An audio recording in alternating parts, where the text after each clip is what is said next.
5, 4, 3, 2, 1.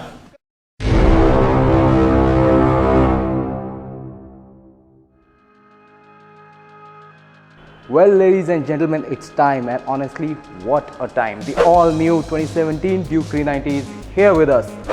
This is my 2015 Duke 390, and I'll be telling you guys everything about the new Duke 390 that will make the old owners cry and the new owners jump with joy. Firstly, KTM completely changed their headlights, making it more aggressive, full LED, and the design was taken from its elder sibling, the Super Duke 1290R.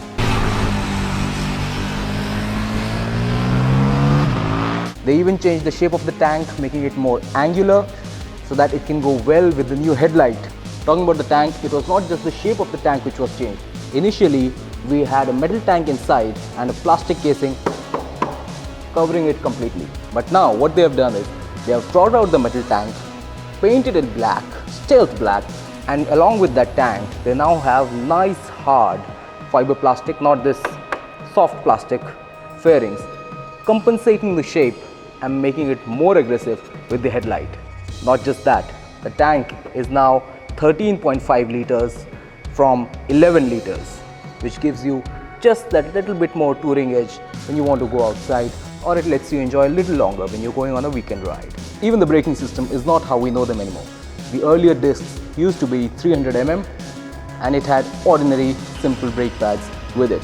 Now we get sintered brake pads and 320 mm, just 10 mm less than the ZX-10R. Disregarding the fact that it has only one disc and ZX-10R has two, still 20 mm makes quite a good braking difference when it comes to braking power. Coming back to the headlight, in the early Duke 390, even if you switched on the engine, you have no DRLs. The only thing that you get is the flasher light. The only way you could get your headlight running, the DRLs, that too, is by switching on the engine. And I don't have to tell you, it does not look premium. They changed that.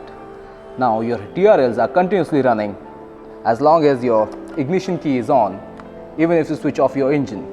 You can switch off the engine, but your screen, your power, your lights, everything stays on. Mind you, I'm talking only about the DRLs. Your low beam will still run only when your engine is on, but the LEDs are bright enough for you to be spotted when you switch your light on during night time. Now, putting it in simple words, I have changed my exhaust, but earlier all you got in the name of exhaust was a giant canister of catalytic converter with an inbuilt muffler. We all know it did not sound really well and it did not look good. Some people might argue that it helps the mass centralization and it looks quite good without any exhaust sticking out of the body. But the exhaust note was horrendous, and I myself have changed 3 exhausts just to get a proper exhaust note. Now you don't have that problem. Now KTM has not only taken care of the Euro 4 emissions, it has even taken care of the exhaust note, because now the exhaust gas first goes into the deflector, giving you that bass and the growl. Then it moves to the catalytic converter so that your carbon emissions can be controlled, and then it moves to the muffler so that your sound emissions can be controlled, giving you the perfect exhaust system. And your growler, your catalytic converter and your muffler can each be individually removed, replaced or attached based on the fact how you want your exhaust system to be. KTM finally heard our prayers and also gave us a longer subframe for a bigger pillion seat. The rider seat as well has a much better contour with the body and a racier position so that you can tuck your legs in properly and you don't have to be a scrawny boy to extend your legs straight down. The tires and tire hugger are exactly the same as before, but they've reshaped the tail light, the pillion seat and the rider seat. Not only the shape but also the design, making it much more sporty and much more premium look.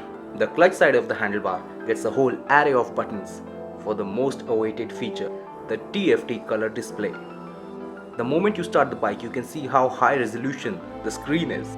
How it is in practical scenarios, you'll come to know when I do a comprehensive review, courtesy of MSK Vlogs, link in the description. Our technology they have picked up directly from the 1290 Super Duke R is the BuFFMotO ABS. You can either keep the ABS on, or you can switch it off, or you can select the BuFFMotO mode, which will cut off your rear ABS and you can slide around and be a hooligan and enjoy the bike.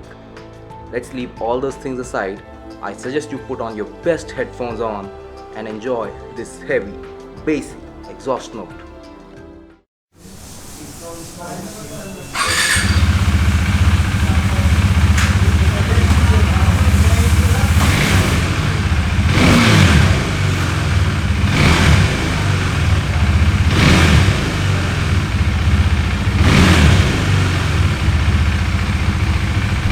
The stock Duke 390 was like riding a raging bull. It was twitchy, it was nervous, it was cutting and cutting out abruptly, which led to a jerky ride and backfiring.